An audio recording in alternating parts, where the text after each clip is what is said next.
अब मैं आप सभी से एक निवेदन करूंगा, क्योंकि मंच पर जो लोग बैठे हैं वो तो सजग हैं।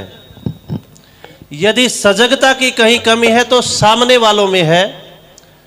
शायद इनका एक वाक्य हमारा जीवन बदल दे। आपने अतिशयोक्तियां तो आर्य समाज में बहुत सुनी होंगी। मैं इनकी अतिशयोक्ति नहीं कर रहा हूं, क्योंकि मेरे पास वो शब्द नहीं है। इन्हें जब ये बोलें तो हम इतनी एकाग्रता से सुने कि इन्हें महसूस हो कि कुरुक्षेत्र में जो आर्य जन हमें मिले उनमें वो तरंग थी कि जो ऋषि दयानंद को सच्ची श्रद्धांजलि दे रहे थे। मैं निवेदन करूंगा, अंकुर राहुल जी ने कहा है कि पहले अंकुर आर्य जी को बुलवाया जाए। अंकुर आर्य जी एक ऐसे योद्धा हैं, जब आर्य समाज की बात नेशनल इंटरनेशनल न्यूज पे रखनी होती है तो अंकुर आर्य जी को आपने जी टीवी, आज तक, इंडिया टीवी पे डिबेट में देखा होगा। तो ऐसे योद्धा से मैं निवेदन करूंगा कि अपने वक्तव्य को, भ्राता जी बोल लो, कहीं से बोल ऐसा दो कि हमारी तरंगे उठे। धन्यवाद। पहले दिन से ही मैं देख रहा हूं यहाँ के बहुत अच्छे अच्छे विद्वान आए हैं। मैं सब क्योंकि यहाँ पे सब नहीं है, लेकिन इस मंच को उन्होंने सबने पवित्र किया है। उनकी सबकी उपस्थिति को नमन करते हुए परम पिता परमेश्वर की अनुकंपा को नमन करते हुए महर्षि देव दयानंद सरस्वती जी, जिनके कारण से आज हम सभी यहाँ एकत्रित हुए हैं, स्वामी श्रद्धानंद जी महाराज, जिनके कारण से हिंदू समाज के अंदर एकता का प्रवाह हुआ है, जिनके कारण से शुद्धि का यह जो कार्यक्रम, क्योंकि अभी भ्राता जी बता रहे थे कि शुद्धि का कार्यक्रम बहुत जरूरी है, और आप सभी को यह भी पता होगा कि शुद्धि आंदोलन आरंभ होने के भी 100 वर्ष पूरे होने वाले हैं। तो ऐसे समय में हम सभी महापुरुषों का ध्यान करते हुए, और मेरे पास में मैंने जितने भी, मैं YouTube पर ये सारे जितने कार्यक्रम चल रहे हैं कंटिन्यू देख रहा हूं, कुछ बचता नहीं है ऐसा कि मैं यहां से कह सकूं। लेकिन क्योंकि हम जब रास्ते में आ रहे थे तो एक चर्चा हमारे बीच में चल रही थी कि अब से हमें क्या करना है।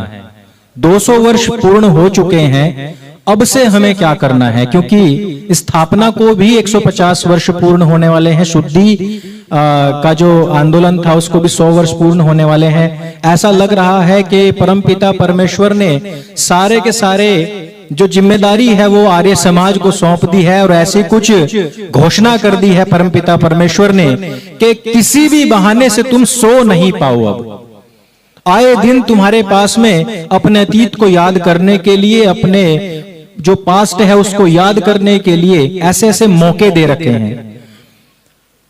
अभी जब मैं आ ही रहा था तो यहाँ पर भ्राता जी कह रहे थे जो गुरुदत्त जी के विषय में उन्होंने चर्चा छेड़ रखी थी। गुरुदत्त जी को यदि आप पढ़ेंगे तो आपको स्वयं भी ये बात महसूस होगी कि हमारी जो लड़ाई है वो केवल और केवल सिद्धांत से संबंधित, धर्म से संबंधित नहीं है, बल्कि एक साइंटिफिक टेम्परामेंट से भी हमारी लड़ाई है। जिस साइंस के नाम पर परमपिता परमेश्वर को, ईश्वर को नकार दिया जाता है, वह एक ऐसे व्यक्ति जिन्होंने साइंस के आधार पर भी हर एक चीज को सिद्ध करते हुए बताया है।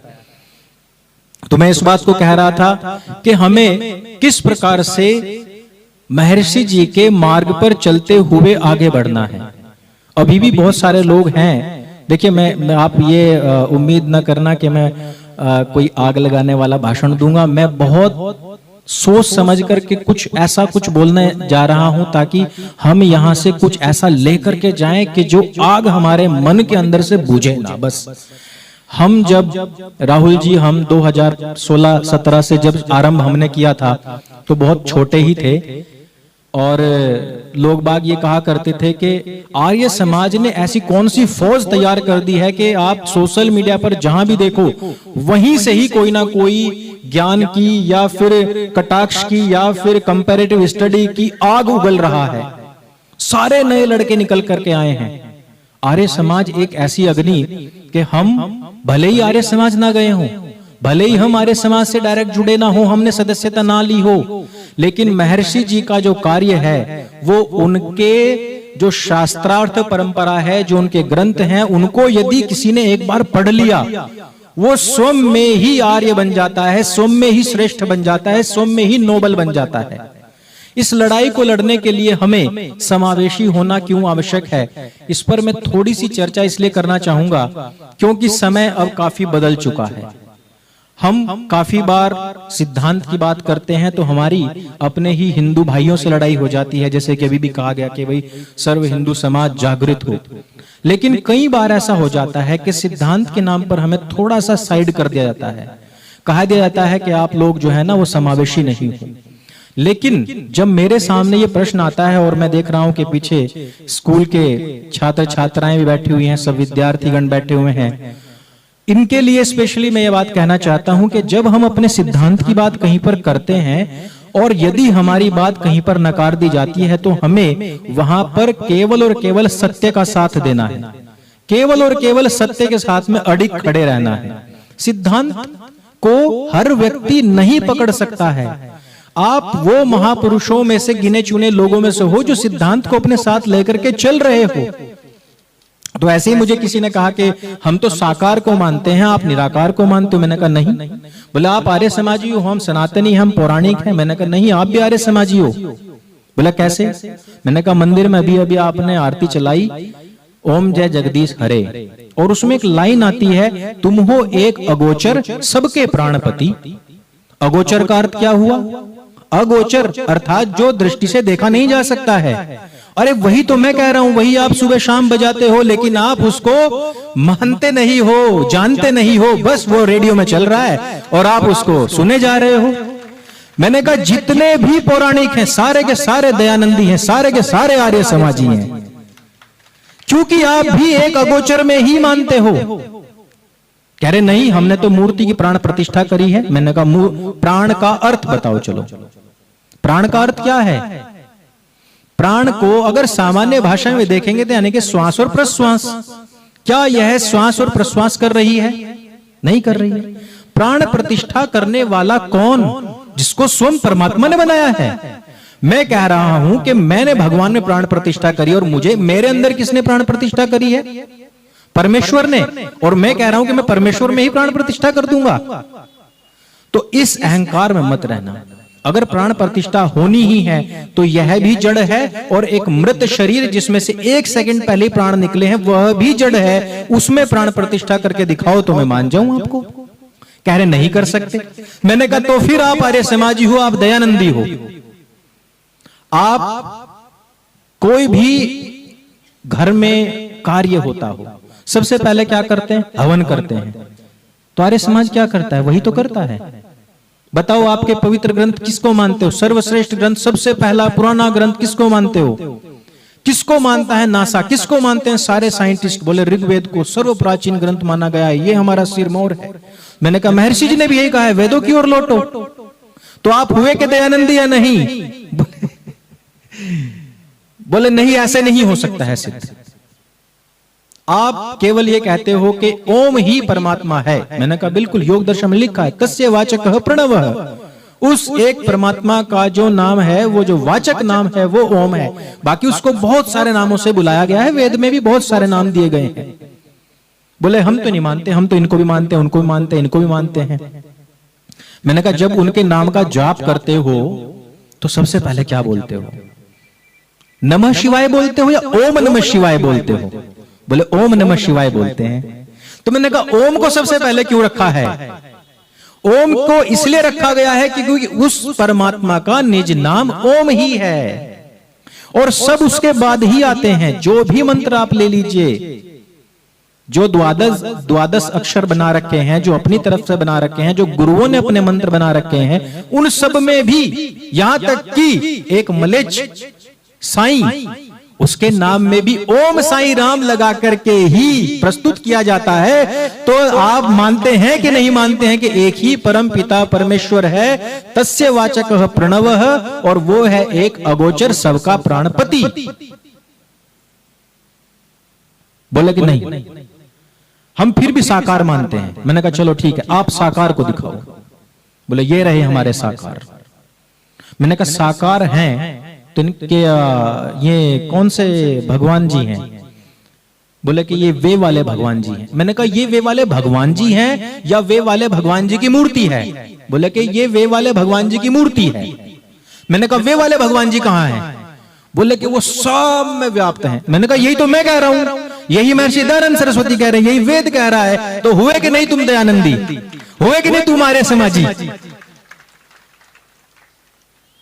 तो जब इतनी सारी बातें उनके सामने रख दी, मैंने कहा देखो, जब धर्म का एक कॉलम आता है, वहां हम कोई आर्य समाजी नहीं लिखते, क्योंकि सर्व प्राचीन जो प्रचारित है वो हिंदू ही है। हम सब हिंदू लिखते हैं वहां, हमारी ये पहचान है। स्थान विशेष के कारण से ये हम सबकी पहचान है। लेकिन क्या वेद में हिंदू धर्म लिखा है? सनातन धर्म लिखा है। सनातन यानी कि इटरनल, सर्व प्राचीन। आप अब बहुत सारे समाज है नहीं, वो ऐसे यहां से लेकर नाक तक का, यहां तक का ऐसे तिलक बनाते नहीं है ना, और वो कहते हैं गीता जी, सिर्फ गीता जी को ही हम मानेंगे। लेकिन जब साइंस की बात आती है तो साइंस किसको मानता है? केवल और केवल वेद को मानता है कि सर्व प्राचीन पुस्तक, सबसे पुराना ज्ञान केवल और केवल वेद है। तो महर्षि दयानंद सरस्वती जी ने जो आपके देता, खेड़े, फिर आपका भैरव, फिर देवी, ये सब ना पकड़ करके इटरनल को पकड़ लिया है, यानी कि सबसे लास्ट में कौन है। हमारे भी सवाल यही आता था जब हम छोटे छोटे थे, तो हमारे सामने सवाल आता था कि भाई इन देवता को मानो। मैंने कहा ये किसको मानते हैं? बोले ये उनको मानते हैं, ये उसकी पूजा करते हैं। पुराणों में तो है ना सबका वर्णन, तो वो किसको मानते हैं? बोले वो उसको मानते हैं। तो वो किसको मानते हैं? बोले वो शिव जी को मानते हैं। शिव जी किसका उच्चारण कर रहे हैं, किसका जाप कर रहे हैं? बोले ओम का। वो तो ओम नमः शिवाय नहीं जाप कर रहे ना, शिव जी तो ओम नमः शिवाय जाप नहीं करते, वो तो ओम ओम ही करते हैं। और ये महाशिव पुराण में भी लिखा है कि वो ओम का ही उच्चारण करते हैं। तो सबसे पूर्व में, सबसे अंत में जाकर के किसको पकड़ा सबने ही? ओम को। तो ओम कौन है? परमात्मा का निज नाम। और उसी की तरफ कौन इंगित कर रहे हैं? महर्षि देवदयानंद सरस्वती जी। तो आप सब क्या हुए? सबके सब सनातन वैदिक धर्मी हैं, सबके सब आर्य समाजी कह लो तो आर्य समाजी है। कोई भी व्यक्ति हो, अंततः अंततो गत्वा वो अपने मूल को ही देख रहा है, और पूरा विश्व हमारे मूल को ही देख रहा है। ना वो किसी भूमिया, खेड़े, देवी देवता, भैरव को नहीं देख रहा है कोई भी। वो केवल और केवल जो हमारे पूर्व सिद्धांत, जो सबसे इटरनल सिद्धांत हैं, उन्हीं के ऊपर स्टडी हो रही है। आज हमें समावेशिता के लिए कहा तो जाता है, लेकिन क्या हम सिद्धांत से समझौता कर लेंगे? कभी नहीं करेंगे। लेकिन एक मेरी अपील अपने नव युवाओं से अवश्य है कि अपनी वाणी की मृदुता कभी भी समाप्त ना करें। महर्षि जी के ऊपर 16 बार अटैक हुए, उन्होंने हमेशा यही कहा, मैं यहां पर किसी को बंदी बनवाने के लिए नहीं आया हूं, मैं सबको बंधनों से मुक्त करवाने के लिए आया हूं। इसलिए मेरा किसी से विरोध नहीं है, किसी विशेष मनुष्य विशेष से मेरा विरोध नहीं है। यदि हम लोग, मैं अभी छत्तीसगढ़ गया था, कुछ परिवार भटक करके क्रिश्चियन बन गए थे, उनकी शुद्धिकरण कराई, तो मुझे कहा कि भाई आप शुद्धि कराते हो और लोगों को तो अपने पास बैठाते हो, बाकी को मंदिरों में नहीं जाते हो, पूजा अर्चना नहीं करते हो। मैंने कहा हमने कभी मना नहीं की है, बस हमारा एक सिद्धांत ये है मात्र, और वो आप भी मानते हो। आप कहते हो कि केवल और केवल इस विशेष स्थान में ही भगवान है। मैं कहता हूं इसमें भी भगवान है। मैं ये नहीं कहता केवल इसी में ही है, मैं ये मानता हूं वो इसमें भी है और सर्वव्यापक है। आप जब इस स्थान विशेष मंदिर या किसी पूज्य स्थान के सामने जाते हो, उस समय कहते हो अब झूठ नहीं बोलूंगा, अब मैं जो है गुटखा नहीं खाऊंगा, आज के दिन मैं दारू नहीं पीऊंगा या मांसाहार नहीं करूंगा। मैं ये मानता हूं कि यदि मैं यहां बैठा हुआ हूं तब भी परमपिता परमेश्वर की अनुकंपा, उसकी दृष्टि मेरे ऊपर है। मैं भी रास्ते में आ रहा था तब भी मेरे ऊपर थी, और जब मैं कहीं सो जाऊंगा तब भी मेरे ऊपर ही रहेगी। आप ये मानते हो कि जब मैं उस चार दीवारी के बीच में जाऊंगा केवल तभी मुझे परमात्मा देखेगा, तो आप बताओ कि सबसे बड़ा आस्तिक कौन हुआ? हमें तो क्योंकि नास्तिक भी बता दिया जाता है कई बार हमें कई बार आर्य समाजियों को अधिकतर कर लोग बाग जो है नास्तिक भी बता देते हैं। तो लेकिन आप ये बताओ कि दिन में प्रतिक्षण परमात्मा की उपस्थिति का संज्ञान रखते हुए अपने कार्यों को, अपने कार्यकलापों को करने, अपनी भाषा का, अपने वाचिक, कायिक और मानसिक विचारों तलक को भी शुद्ध रखने वाला असली आस्तिक हुआ, या फिर दिन में को 1-2 मिनट के लिए भगवान का भजन करने वाला आस्तिक हुआ? तो सिद्धांत में तो सब यही कहते हैं कि नहीं नहीं नहीं, 24 घंटे केवल रमण वहीं रहना चाहिए। तो जब हम स्थूल की पूजा करते हैं तो हमें स्थूल ही प्राप्त होता है। स्थूल में यानी कि जब हम स्थूल के लिए किसी स्थान पर जाते हैं, किसी स्थूल चिन्ह को, प्रतीक के प्रति ही हम अपनी पूरी की पूरी भावना करते हैं, तो हमें स्थूल ही प्राप्त होता है। लेकिन हमारे वेदों, दर्शन, उपनिषदों के अनुसार परमात्मा जो है, परमेश्वर जो है, वो तो अत्यंत सूक्ष्म से भी सूक्ष्म है। अर्थात हमें अपनी जो प्रभु भक्ति है वो स्थूल से सूक्ष्म की ओर लेकर के जानी पड़ेगी।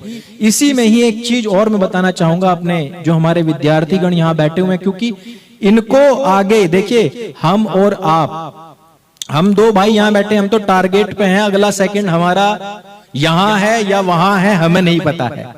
लेकिन मैं ये कहना चाहता हूं कि जो हमारे युवा हैं, एक बात को विशेषता ध्यान रखें। ये जो ड्रेस में बच्चे बैठे हैं लाल जर्सी वाले, ये कौन सी क्लास के बच्चे हैं? 11 के बच्चे हैं। तो जब आप लोग स्कूल में जाते हो तो वहां क से कबूतर का चित्र भी होता है, क लिखा होता है, कबूतर भी लिखा होता है। लेकिन क्या आज ये 11th वाले बच्चों को क से कबूतर का पढ़ने के लिए कबूतर का चित्र देखने की आवश्यकता है क्या? नहीं है।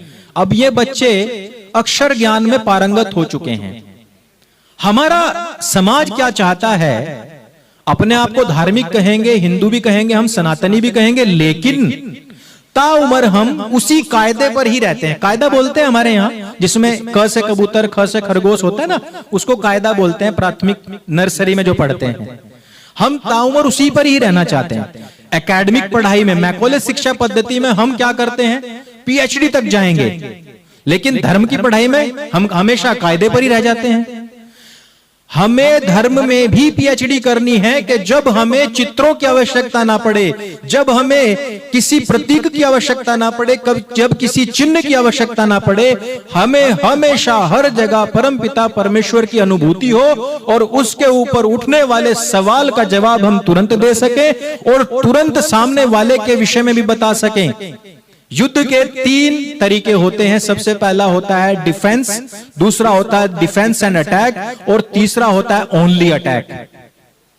और जो हम यहाँ 2 बैठे हैं और जितने भी भाई हमें यहाँ सुनने के लिए आए हैं या जानना चाहते हैं कि इस तरीके ये कैसे यहां तक आए हम, उसका तरीका केवल एक ही है।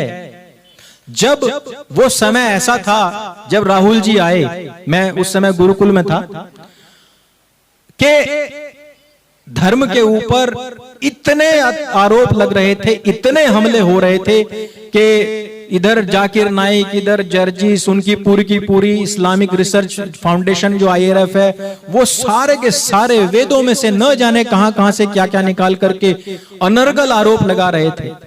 सबसे पहले हमने क्या किया? डिफेंस। नहीं, हमारे वेदों में ऐसा नहीं है, गीता जी में ऐसा नहीं है, वेदों में यहां पर ऐसा नहीं कहा गया। ये क्या होता है? डिफेंस। दूसरा स्टेप कब आया? वो आता है डिफेंस एंड अटैक। हमने पहला कहा हमारे में ऐसा नहीं है, लेकिन तुम्हारे में ऐसा जरूर लिखा हुआ है। इसको बोलते हैं second step, defence and attack. और फिर हमारा कौन सा मोड ओपन हुआ? केवल और केवल अटैक। हमने अब कहना ही नहीं है, हमने किसी को सफाई नहीं देनी। हमारे वेद में क्या लिखा है, मनुस्मृति में क्या लिखा है, गीता जी में क्या लिखा है, दर्शन में क्या लिखा है, छोड़ दो पुराण में भी क्या लिखा है। हमें पहले ये बताओ कि तुम्हारी बाइबल में क्या लिखा है, कुरान में क्या लिखा है, हदीस में क्या लिखा है। अब सवाल वहां होगा। ये ताकत, ये शक्ति, ये पावर आती है केवल और केवल एक शास्त्रार्थ करने वाले व्यक्ति के अंदर, जिसके दिमाग के कपाट खुल चुके हैं। और वो कपाट खोलने का सबसे पहला काम करता है केवल और केवल धरती पर एकमात्र ऐसा ग्रंथ, वो है सत्यार्थ प्रकाश, महर्षि देव दयानंद सरस्वती जी द्वारा कृत। केवल और केवल पूरी पृथ्वी पर एक ऐसा। आज तो मेरे साथ में तकरीबन 250 से 300 एक्स मुस्लिम्स हैं जिन्होंने इस्लाम को छोड़ा है और बाद में वो वहां आकर के मुझसे मिले, और वो कहते हैं इस बात को, वो लोग मानते हैं इस बात को कि जिस चीज को आज हम कह रहे हैं और कहते हुए डरते हैं, अपना फेस नहीं दिखा पाते हैं, महर्षि जी ने 150 साल पहले ये काम कर दिया है। उनसे बड़ा महान व्यक्ति, उनसे बड़ा घनघोर पराक्रमी व्यक्ति इस धरती पर ना हुआ है, ना हो सकता है। देखिए, ये सनातन वैदिक धर्म ही केवल नहीं, आर्य समाज ही केवल नहीं, अभी एक्स क्रिश्चियंस पैदा हो रहे हैं। और जब उन्होंने 13वां समोल्लास पढ़ा तो उनके दिमाग ऐसे ढंढनाक। हमने कहा अभी हमारी यही मुहिम है कि इन लोगों को किस प्रकार से इधर लाया जाए। पहले ये बीच में रुके, हमें कोई दिक्कत नहीं है, एक्स मुस्लिम्स बन जाएं, एक्स क्रिश्चियंस बन जाएं, हमें कोई दिक्कत नहीं है। लेकिन इस बात को सब लोग स्वीकार करते हैं कि मानवता के लिए यदि किसी ने सबसे सर्वश्रेष्ठ कार्य किया है तो केवल और केवल महर्षि जी ने किया है। मैं आप लोगों से, आप लोगों के बीच में क्यों आया हूं, मैं क्या कहने के लिए आया हूं? मैं ये कहने के लिए आया हूं कि 200 वर्ष हो चुके हैं महर्षि जी के जन्म को, आर्य समाज की स्थापना को 150 मान ही लो, शुद्धि आंदोलन को भी 100 वर्ष मान ही लो, लेकिन ये सारी चीजें एक साथ आकर के क्या संदेश दे रही हैं, किस ओर इंगित कर रही हैं, थोड़ा हम आर्य समाज को यह भी बात सोचनी पड़ेगी।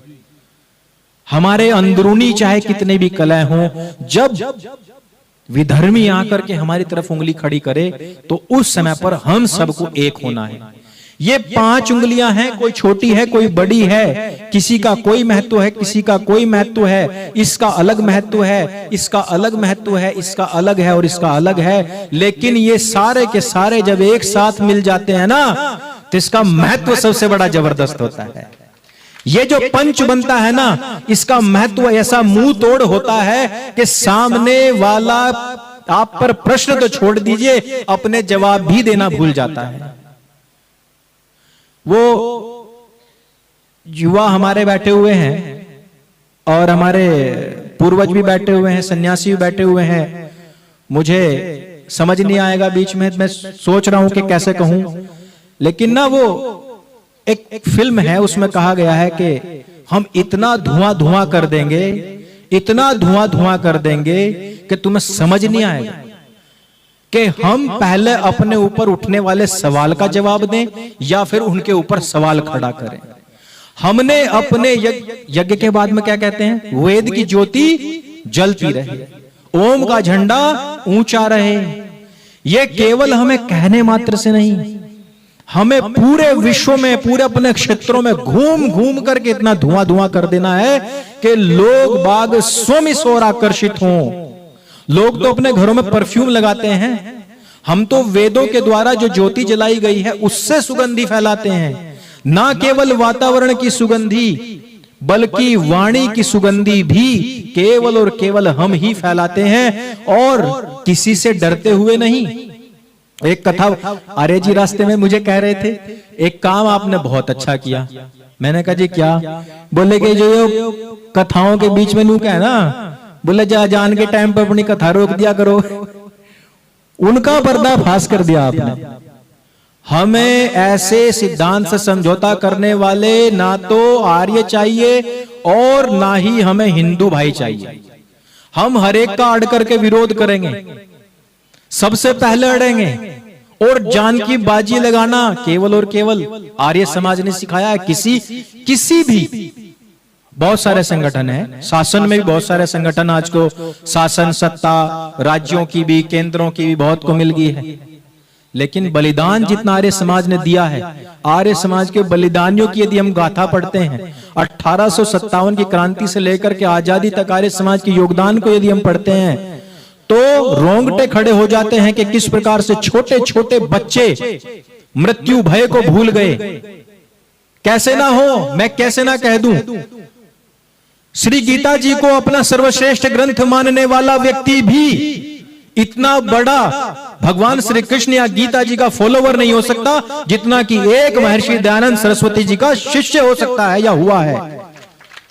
आपने बस यहां से यहां तक एक तिलक लगाना है, झोली में अपना हाथ डाल करके माला जपनी है, या फिर एक गुड्डा सा अपने हाथ में ले लिया और कह दिया कि इसको भोग भी लगाऊंगा, कपड़े पहनाऊंगा। अरे बस करो यार, पाखंड की भी हद होती है, एक लिमिट होती है। एक गीता जी में तो साफ लिखा हुआ है कि ये आत्मा अजर है, अमर है, अविनाशी है, पुराने कपड़ों की तरह फेंक देना है, नए चेंज करने हैं। लेकिन मुझे एक बात तो बताओ कि जितने भी भगवान श्री कृष्ण के नाम पर संगठन बना के बैठे हुए, एक ने भी आकर के कहा कि मैं बलिदान के लिए तैयार हूं?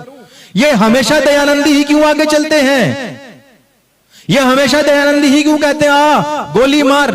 ये ऐसे यू सीने पर से कपड़ा हटा के स्वामी श्रद्धानंद जी ने कहा मार, मारना है तो अब मार। क्यों? आज भी यदि आप देखोगे समाज के अंदर यदि कोई बिगुल बजा रहा है, यदि कोई सामने से अड़ करके लड़ रहा है, तो उसके नाम के पीछे दयानंद का सबसे पहला जो चिन्ह नोबल श्रेष्ठ आर्य ही लगा हुआ होता है। क्यों? क्योंकि ये सिर्फ बातों के शेर नहीं हैं, ये असल में लड़ाई लड़ने वाले लोग हैं। इनके अंदर का जो खून है, वो जो डीएनए है, वो परिवर्तित हो जाता है। महर्षि दयानंद सरस्वती जी का एक शब्द सुनते ही, महर्षि दयानंद सरस्वती जी, मैंने सत्यार्थ प्रकाश पढ़ी नहीं थी बचपन में, तो मेरे ताऊ जी थे, बहुत पुरानी उनके पास में सत्यार्थ प्रकाश थी, उनको दिखना बंद हो गया था, तो वो ऐसे सुनाते रहते थे, मैं बड़ी रोचक लगती थी। अच्छा, क्योंकि बचपन में क्या क्यूरियोसिटी माइंड होता है, इसके लिए मैं ज्यादातर बच्चों को संबोधित कर रहा हूं। इनके दिमाग में अच्छा ये ऐसा क्यों होता है, अच्छा वैसा क्यों होता है, ऐसा ऐसा क्यों हुआ, तो ऐसा ऐसा हो गया तो वैसा क्यों हुआ। वो क्यूरियस माइंड को केवल और केवल एक ही चीज संतुष्ट कर सकती है, वो केवल और केवल सत्यार्थ प्रकाश है, केवल। और हमें ये मुहिम चलानी है। रास्ते पे खड़े हो जाते हैं कुछ लोग, ये किताब ले लो जी, ये किताब ले लो जी, जबरदस्ती ले लो जी। हमें ये मुहिम चलानी है। हम सबको अपना एक दशांश कहीं ना कहीं इकट्ठा करें। मैं तो आचार्य से आपसे कहूंगा, और आप भी जो भी हो संगठन के ऐसे महानुभाव, कि इस प्रकार से सबसे ही दशांश का एक नियम बने। सत्यार्थ प्रकाश जहां से भी छप सके वहां से बल्क में छपवाए जाए, और अपने युवाओं को इस मिशन पर लगाया जाए कि चाहे बाल सत्यार्थ प्रकाश जो बालकों के लिए होती है, चाहे छोटे छोटे प्रश्नोत्तरी को लेकर के, आजकल के जो शंका समाधान है उनको लेकर के, हिंदू समाज को कई फाड़ में फाड़ने के लिए जो संगठन चले हुए हैं आजकल कुछ लोगों के नाम, उनके लिए जो भी प्रश्नोत्तरी हो सकती है उनके लिए हम काम करें। हिंदू समाज को देखिए, आज एक बड़ा प्रश्न प्रासंगिक हो रहा, समय तो है ना, एक बहुत ही प्रासंगिक चल रहा है समय अभी वो कि रामचरितमानस में जाति विशेष का ऐसे स्थान लिखा हुआ है, इस स्थान पर लिखा हुआ है, उस स्थान पर लिखा हुआ है। कोई ये कहने के लिए क्यों तैयार नहीं है कि इसके खिलाफ सबसे पहले बिगुल फूंकने वाले कौन थे? महिलाओं के विषय में भी कह देंगे कि उस पुस्तक में महिलाओं के विषय में ऐसा लिखा है। अभी एक आईएएस की तैयारी करने वाला टीचर था, उसने कहा कि रामायण में, रामचरितमानस में, वाल्मीकि रामायण में माता सीता जी के विषय में ऐसा लिखा हुआ है, मार्कंडेय ने एक स्थान पर ऐसा बोल दिया है। लेकिन महिलाओं को सबसे पहले शिक्षा का अधिकार प्रदान करने वाले, महिलाओं को अपनी सेना में भर्ती करने वाले, उनको सिरमौर स्थान देने वाले कौन थे, कौन संगठन के लोग थे, इसके विषय में क्यों नहीं डिबेट हो रही है? एक डिबेट इस विषय में भी होनी चाहिए। 200 वर्ष पूरे हो रहे हैं, 150 वर्ष पूरे होने हैं, तो जितने भी महानुभाव हैं और आर्य समाज की ओर से जितने भी महानुभाव महापुरुष जो भी सरकार में हैं, उन लोगों को भी यह विषय उठाना चाहिए, इस विषय में भी डिबेट होनी चाहिए कि महिलाओं को सबसे पहले यज्ञोपवीत का अधिकार किसने दिलाया, यज्ञ वेदी पर बैठने का अधिकार किसने दिलाया, वेद पठन पाठन का अधिकार किसने दिलाया। आज भी बहुत सारे कथावाचक उनसे पूछा जाता है कि गायत्री मंत्र महिलाएं जाप कर सकती हैं अथवा नहीं। समाज कहां का कहां पहुंच गया है, लेकिन वो अभी भी यही कहते हैं नहीं, उनको कोई अधिकार नहीं है। यज्ञोपवीत का अधिकार नहीं, उनको कोई अधिकार नहीं है। क्यों नहीं है उनको अधिकार? ये तो अब्राहमिक रिलीजन में था कि वो महिलाओं के अंदर आत्मा नहीं मानते थे। आपने अब्राहमिक रिलीजन को अपने में घुसा लिया। सनातन वैदिक धर्म में वेदों को पढ़ाने वाले आचार्य, तपस्विनी, सन्यासिनी कितनी हुई हैं। हम अपने धर्म से यदि विरत हो रहे हैं तो कहीं ना कहीं मैं ये मानता हूं कि इस पूरे सनातन वैदिक धर्म की जो आर्मी विंग है, चाहे वो बौद्धिक आर्मी हो, चाहे वो शारीरिक आर्मी हो, मैं मानता हूं कि आर्य समाज है। और कहीं ना कहीं किन्हीं ना किन्हीं कारणों से हम सब लोगों में कुछ ना कुछ शिथिलता अवश्य आई है, और उस शिथिलता को दूर करने का कार्य आगे आने वाले युवाओं को अवश्य करना चाहिए। और जो हमारे सामने समस्याएं हैं, चाहे वो जातिवाद को लेकर के हो, चाहे हिंदू समाज को तोड़ने के लिए ऐसे विक्षिप्त उदाहरण दे करके, चाहे वो मनुस्मृति की अशुद्धियां दिखा करके, चाहे वो वाल्मीकि रामायण की अशुद्धियां दिखा करके जो भी कार्य हो रहा है, मिशन मोड पर इनके खिलाफ हम सबको एकजुट होना पड़ेगा। केवल और केवल एक राहुल आर्य या एक अंकुर आर्य से यह कार्य नहीं होगा। हर एक हमारे बालक को, हमारे आर्य बंधु को, हमारे सभी लोगों को एक एक राहुल आर्य, अंकुर आर्य छोड़ दीजिए। महर्षि देवदयानंद सरस्वती और स्वामी श्रद्धानंद के सरीखा में बनना पड़ेगा। हम तो कुछ भी नहीं हैं। मैं ये कह रहा हूं कि हम कुछ नहीं हैं। हम जो कार्य कर रही है बहुत बड़ा कोई कार्य नहीं है। हाँ, जागरूकता आती है क्योंकि समाज वैसा बन चुका है, हमने वो तरीका अपना लिया है। लेकिन हम ये चाहते हैं, हमारी ये इच्छा है कि हर घर से इस प्रकार से एक ना एक बालक निकलना चाहिए। कुछ ना कुछ घंटे अवश्य हमें निकालने चाहिए, जब हम अपने लोगों में, अपनी मित्र मंडलियों में बैठे, उस समाज में बैठे जिसको कि कहा जाता है ये उपेक्षित है, वो आपसे सवाल करेगा। मनुस्मृति पर मैं अभी जब लास्ट वाला जो पुस्तक मेला था उसमें बैठा हुआ था, तो दो मुल्ला आ गए, वो कहने लगे मनुस्मृति में तो मांसाहार है। मैंने कहा बताओ कहाँ है? उन्होंने कुछ उदाहरण दिए, मैंने उनको विशुद्ध मनुस्मृति से उदाहरण दिया, मैंने कहा ये देख लो। तो दो वे बैठे, उन्होंने खूब मांसाहार पर चर्चा करी। वो फिर लास्ट में आकर के उनके पास कोई आंसर ही नहीं बचा। हाँ, काफी लोगों ने देखी है, मतलब करोड़ों लोगों ने वो वीडियो देखी है। कारण क्या है? इन सब के पीछे उन लोगों को पता नहीं है और वो हमारे समाज को बरगला रहे हैं। इस्लाम के विषय में एक इस बात डंके की चोट पर कह सकता हूं कि अगर वो आपकी तरफ ऐसे एक उंगली कर रहे हैं कि आप में एक कमी है, तो 3 उंगली उनकी तरफ है। अगर आप ढूंढेंगे उनके जितने भी उनकी रिलीजियस बुक हैं, उसी से संबंधित, उसी अवगुण से संबंधित उनमें 3 कमियां मिल जाएंगी।